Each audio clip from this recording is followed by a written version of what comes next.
Tidak ada tim yang jelek, tapi yang ada leader yang tidak baik. Kalau di Indonesia mungkin kita sebutnya Kopassus gitu ya. Kalau di Amerika itu disebut Navy SEAL. Just remember, discipline doesn't take your freedom ya. Disiplin itu yang akan meng-create kita ya. Sales kan kayak prajurit udah dilatih nih. Tapi ketika di lapangan, kalau dia mentalnya, aduh gue takut nih kena bom, oh gue takut nih kena tembakan, maka mentalnya jatuh.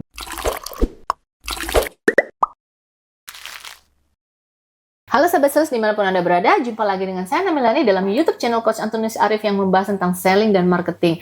Nah, sahabat sales, kali ini kita mau bahas buku lagi nih. Ada satu buku menarik, judulnya itu Extreme Ownership. Waduh, ekstrim ya, udah Extreme Ownership. Karangan dari Jocko Willink dan Leif Babin. Nah, buku ini mengenai apa sih ya, sahabat sales? Kita bisa membayangkan kalau sales Anda itu gagal mencapai target, apa sih kalimat pertama yang keluar ya? Pastinya, salesnya males gitu kan, atau market sedang turun, atau harga kita terlalu mahal, kompetitor banting harga, tim saya memang susah diatur. Nah, banyak sekali ya excuse-excuse gitu ya. Kalau tim Anda gagal, sebagai leader, sebaiknya kita harus bercermin terlebih dahulu. Nah, bagaimana buku ini bisa membantu kita ya, terutama sahabat sales supaya lebih powerful lagi. Jadi di dalam buku ini Jocko Willink dan Leif Babin tidak mengajarkan leadership dari teori ruang kelas. Mereka justru membawa pengalaman bagaimana mereka memimpin di satu tempat gitu ya, dan dimana itu yang mereka tuangkan dalam buku ini. Nah, kita mau bahas nih sama Coach Antonius Arif dari sisi sellingnya ya. Oke, langsung aja kita tanyakan dengan Coach Arif. Halo Coach Arif. Halo. Ya, Coach, buku ini menarik sekali ya, judulnya Extreme Ownership. Apa sih sebenarnya Extreme Ownership ini? Extreme Ownership ini tadi ya, buku ini ditulis sama mantan tentara. Jadi mantan tentara kalau di Amerika itu terkenal, kita sebut, kalau di Indonesia mungkin kita sebutnya Kopassus gitu ya. Kalau di Amerika itu disebut Navy SEAL. Navy SEAL itu tentara yang dilatih khusus, yang kalau di perang-perang itu dia bahkan sendirian bisa menang gitu loh. Jadi atau cuma beberapa bisa menang. Jadi dia memakai konsep itu. Ya? Kenapa buku ini dia diciptakan? Karena dia menemukan banyak orang yang mau jadi sales sukses, tapi dia nggak mau ownership sama tanggung jawabnya. Seorang Navy SEAL itu juga ketika dia mau sukses, dia sendiri walaupun sudah dilatih, dia harus punya ownership. Jadi extreme ownership, jadi bertanggung jawab penuh. Kalau dia nggak bertanggung jawab penuh, maka apa yang terjadi, Bu? Udah pasti kemungkinan bakal gagal. Walaupun sudah dilatih. Kan mereka cuma ngomong, kadang-kadang orang kan kayak prajurit gitu ya. Sales kan kayak prajurit udah dilatih nih. Tapi ketika di lapangan, kalau dia mentalnya, aduh gue takut nih kena bom, oh gue takut nih kena tembakan, maka mentalnya jatuh. Nah, di Extreme Ownership ini dia mau mengajarkan bagaimana caranya punya mental seperti seorang Navy SEAL, dia supaya berhasil, walaupun kondisinya semua di luar sana ngomong, nggak mungkin, nggak bisa. Dia harus berjuang sendiri ya. Dia harus berjuang sendiri, ya? Betul. Nah, jadi kalau Mama Navy SEAL kan ibaratnya Anda saya kasih senjata, Anda cuma saya kasih baju selam, Anda saya kasih beberapa, Anda harus menang apapun caranya.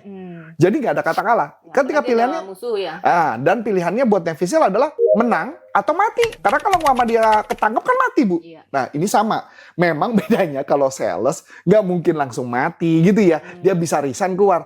Tapi kalau mentalnya dia nggak bangun seperti Navy SEAL bahwa mengatakan, enggak, saya harus berhasil.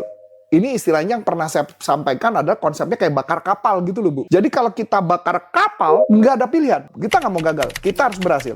Apapun kondisinya harus berhasil. Nah, itu gambarannya. Kebanyakan, ini juga kalau menurut saya, buku ini bagus bukan hanya untuk si sales, tapi sebagai business owner, dia harus berhasil. Saya kasih contoh yang mungkin ini cerita nyata sedikit, Bu. Beberapa waktu yang lalu ada teman saya yang nelfon saya. Dia bilang, kondisinya kurang bagus. Minta pendapat. Saya dengerin dulu curhat dia. Udah selesai, kemudian saya ngomong, bro, gue cuma hanya mau kasih feedback satu. Ya, apa? Lu cepet keluar. Cepet. Jadi ketika ada melakukan sesuatu, nyerek kegagal, dia pindah ke tempat lain. Begitu gagal, pindah lagi ke tempat lain. Ketika gagal, pindah lagi ke tempat lain. Jadi tidak bisa menyelesaikan masalah. Tidak bisa menyelesaikan masalah, tidak bisa mencari solusi karena dia merasa ya cara lainnya adalah ganti bisnis. Mentok menurut dia.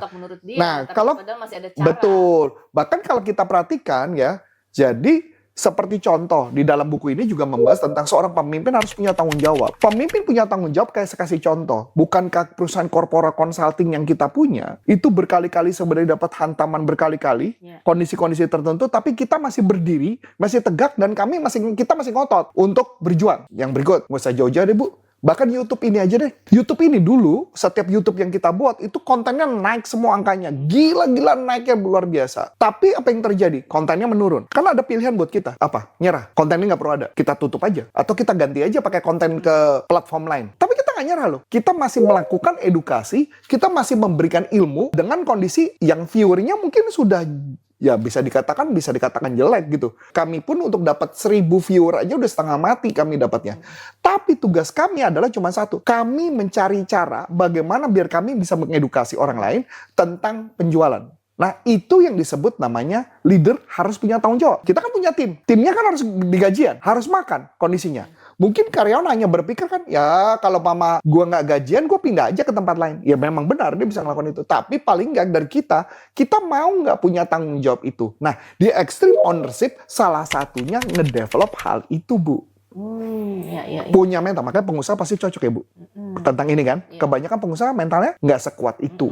Betul ya? Bahkan kalau nggak usah jauh-jauh ya, banyak yang bisnis yang langsung ganti lagi, dan akhirnya menyerah. Karena nggak ada yang cocok di Karena yang ada di develop. Tidak cocok itu menurut dia kan. Sebenarnya kan dia mau develop apa enggak? Dia masih mau bertahan berdiri enggak? Iya. Maksudnya bisnis dimanapun tuh sebenarnya bagaimana kita mendevelopnya ya. Pertanyaan menarik adalah korporat sudah berapa tahun, Bu? Ya dari 2010 ya. 2010 berarti sekarang udah 16 ya. Nah berarti pertanyaannya adalah bukankah kita sudah mendapat banyak terjangan dan sebagainya, tapi kita masih berdiri kokoh sampai hari ini. Bahkan berdiri bisnisnya makin lama makin besar. Tapi bagaimana caranya tetap kita berdiri kokoh? Dan bukan karyawan cuma 1-2, tapi kita tambah terus untuk kembang. Nah, berikut. Di gambaran dalam buku ini juga menceritakan nggak ada tim yang buruk. Yang ada adalah leader yang buruk. Maksudnya gimana? Kadang-kadang di dalam dunia nyata, tim itu nggak berjalan sebagaimana mestinya. Yang kita temukan adalah bukan karena timnya tidak mampu, tetapi karena leadernya yang tidak mau develop. Ingat konteksnya Navy SEAL. Navy SEAL adalah dia mengajarkan kepada anak buahnya sampai dia mampu. Ketika dia nggak mampu, maka anak buahnya disisihkan. Dia anggap nggak gabung lagi di Navy SEAL. Kenapa? Karena ketika dia kirimkan timnya ke dunia peperangan, harus menang. Apapun caranya. Nah, kebanyakan enggak kan? Orang ngerekrut, nggak diajar. Terjunin di lapangan, ya matilah dia. Betul nggak, Bu? Atau pegang senjata. Mungkin dia ngerti pegang senjata, atau tapi cuma hanya diajarin nembak, walaupun nembaknya mungkin nggak tepat. Bahkan sedangkan Navy SEAL diajarin, istilahnya gini, Bu. Ini gilanya Navy SEAL. Jadi di setiap peluru, Bu, itu istilahnya ditulis nama. Jadi misalkan saya tulis nama musuh, si A. Berarti peluru ini harus kena si A. Nggak ada peluru kedua, hanya satu peluru. Itu konsepnya juga. Kalau mama itu dimiliki oleh business owner, kalau itu dimiliki oleh semua tim yang dia develop, maka apa yang bakal terjadi? Nggak ada kata gagal. Nah, kebanyakan orang adalah, ya udah gagal aja. Sedangkan pilihan kita sebagai business owner, nggak mungkin gagal. Kalau gagal apa yang terjadi? Ya, tutup perusahaannya, nggak gajian kan? Nah, itu yang disebut namanya extreme ownership. Ini yang mau ditekankan. Begitu juga di dalam buku ini juga menjelaskan kenapa seorang leader sulit mengambil ownership. Dia mau tanggung jawab karena dia merasa ego. Ego itu maksud kayak gini. Kan gue udah gaji dia. Kalau gue udah gaji dia, ya dia dong yang tanggung jawab. Kerjanya gimana sih? Masa nggak bisa? Nah, kadang-kadang leader tidak mau ngambil ownership. Kenapa nggak mau ngambil ownership? Karena dia ngerasa itu bukan tanggung jawab saya. Saya udah gaji dia loh. Tapi Navy SEAL kan nggak bisa begitu. Navy SEAL kan konsepnya adalah ketika dia mengambil keputusan itu harus keputusan bersama. Itu yang dilakukan. Nah, berikutnya lagi adalah gambaran mengenai dia percaya nggak kepada timnya bahwa timnya harus berhasil. Nah, kalau dia percaya ya dia punya timnya dia berhasil, maka sudah pasti dia berhasil menang, Bu. Nah, kebanyakan orang adalah dia nggak percaya bahwa timnya bisa berhasil. Nah, di dalam buku ini semua membicarakan mengenai apa cara mengambil tanggung jawab, cara mereka mendevelop tim, bagaimana caranya mengambil prioritas dan eksekusi, bagaimana dia mempersiapkan tim, dan yang paling penting adalah bagaimana melatih disiplinnya. Karena walaupun orang itu tidak pintar, tapi kalau dia disiplin, maka hasilnya bisa berbeda. Gitu loh, Bu. Jadi dalam buku ini semua menjelaskan apa seharusnya yang dilakukan. Ibaratnya adalah dia menjadi seorang Navy SEAL dalam dunia penjualan atau Navy SEAL sebagai konteks business owner. Itu buku ini semua ngebahas itu, Bu. Coach, cuma kan ada orang yang sudah dilatih gitu ya, tapi kok belum berhasil. Nah, ini yang menarik, Bu. Ini saya kasih contoh yang menurut saya cukup menarik di dalam konsep Navy SEAL.